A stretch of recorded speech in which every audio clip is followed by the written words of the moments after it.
is the hand pivot point. A lot of guys don't know the hand pivot point or can't understand what the hand pivot point does.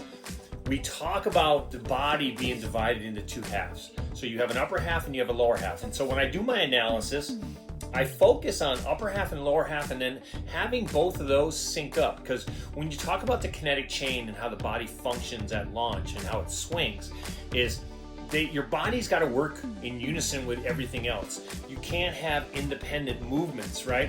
So we talk about mirroring.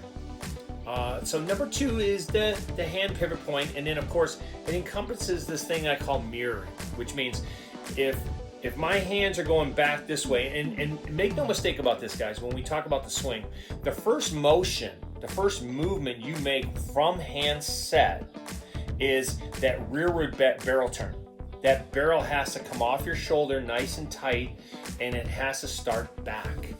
It's because of your hand pivot point, okay? But more importantly, all this area up here is one unit. We talk about it being fused.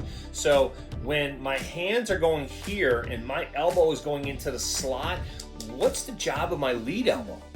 So a lot of people don't understand that. So when you talk about breaking it down and segmenting your swing and making sure that you understand your body movements, is that once this barrel starts this way, you're going to notice that when this back elbow goes in the slot, this rear elbow will come up slightly at initiation, right?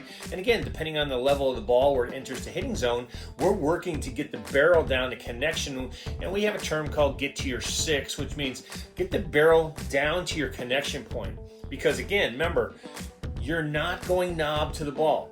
When you go knob to the ball, all this area here never gets in the hitting zone until later, right? When we work that hand pivot point, the barrel comes off your shoulder nice and tight behind you, and then we're able to turn, using that hand pivot point, turn that barrel into connection. So that is so important, and we got to really understand how that movement works. You know, we talk about this movement here, we talk about this movement here. Everything we do starts with a rearward barrel turn, and I think we have to understand the hand pivot point to really understand that when we launch the barrel, we got to stop young players from really pulling that knob through the ball, because the barrel doesn't get on plane until later, and it really cuts off your hitting zone.